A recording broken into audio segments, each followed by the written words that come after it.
Hey guys, Naked Rider here. I wanted to show some of the mods I've done on my Kawasexy Z900, and they're kind of like ARs, you know. We customize them, build them, make them our own, fix them how we like them. So this is what I've got so far. I'm going to start. I've got Galfer brake lines, and I paid the extra money to have the black banjo because this one's up here on top of the handlebars and the brake cylinder, so master cylinder. So I did pay the extra for that. I think it was an extra $20. I paid about $200 for these brake lines, and it's just, they're pretty much like the OEM. It comes down with the one and then bust off into two and comes out with your crossover to the other caliper. So nothing special. I'm still running the stock brake pads until they need replaced. That's what I'm going to be running. I did get front and rear. On the rear, I didn't bother with getting the black. Just, they come silver if you don't request any colors.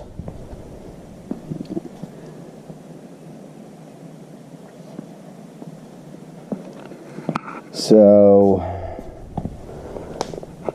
I live on a dirt road. I ride to work every day, 5 days a week, and I'm about 1.5 miles down a dirt road. So I was paranoid about rocks hitting my radiator. So I got this, just an off-brand eBay special, about 40 or 45 bucks for that radiator guard. Nothing special. It has a Z900 emblem on it, but you can't really even see it because it's just all blacked out. But it does the job. So my shorties, these shorties are $21.95 off eBay. They are 6061 T-billet aluminum. I actually, on my FZ that I traded in for this bike, I had these same ones from the same guy, and I rode with them for about a year. They do not fade, they do not scratch. I mean, I can't see spending $160 for a name brand. To me, these are just as good. I've had the name brand in the past, and I honestly can't tell the difference. So they don't wiggle, they don't rattle, they're solid. $21.95 out the door on eBay. Mirrors, I'm not a fan of mirrors. I rode for about a year without mirrors. Had a couple of mishaps, almost killed me. So I decided I'd rather have ugly mirrors and be alive than not. So these are like $16.95 off eBay. They don't loosen up. They don't vibrate loose. I mean, they're solid. But the mirrors that come on here, of course, they're on the handlebars, and I see nothing but arms and shoulder. So that doesn't do anybody any good. Plus, they look stupid. So I threw these on. I'm pretty happy with them as far as mirrors go.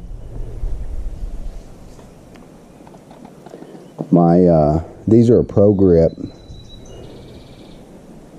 and they're a dual compound grip, and they're a little bit fatter than what I like. I didn't realize they were so fat when I ordered them. I pretty much order everything from Revzilla, so until I get it in my hands, I don't exactly know what it is, but I'm happy with them. They're soft, they're comfortable.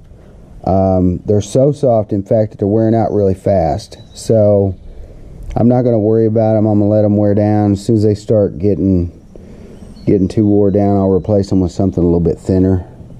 But they are comfy, especially on long trips.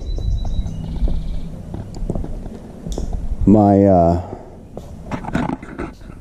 mount is not a ram mount, but I'll be honest with you, I've had ram mounts in the past, and I can't tell a difference in this one. I mean, this is a $22 mount. It does have the USB that charges whatever you need it to charge, I had this on my FZ, and I ran it on there for about a year, and then on here for about 5 months. So, you know, a year and a half, and it's still going strong. For $22, you can't beat that.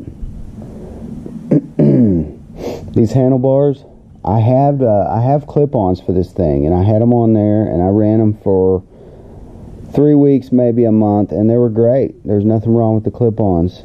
They sit more at stock height. Those clip-ons come with 1-inch riser, and there's really not much you can do about it because the riser is actually on the handles. So I'm just not a fan of the height that these bars come at.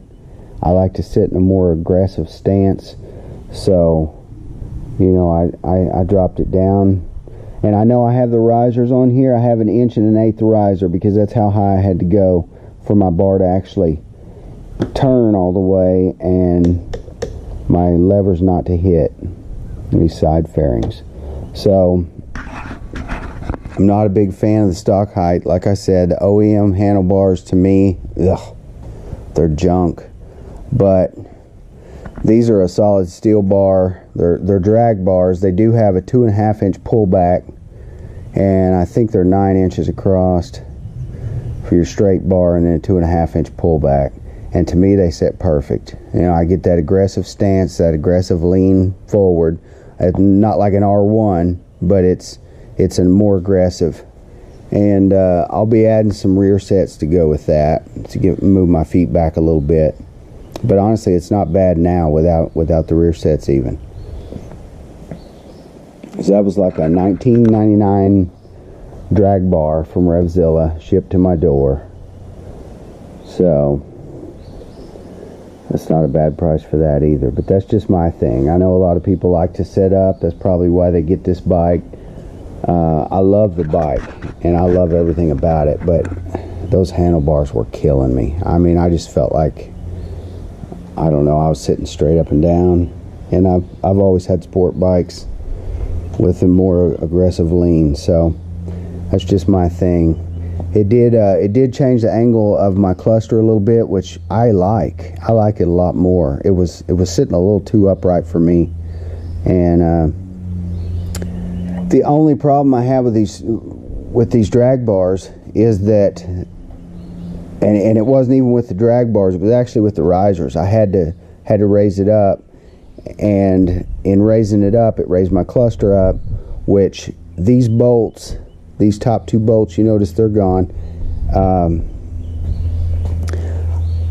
They'll still fit. I just need a little bit longer bolt, but I'm doing away with this windshield, so I'm not even going to worry about it. I've got another windshield ordered, and when that gets here, that'll replace the whole thing, and it gives me enough clearance here to where it's not hitting that cluster. So that's not even an issue for me. Otherwise, I would get some bolts that were about 1/8 of an inch longer and go ahead and put those in. I do have the flush mounts.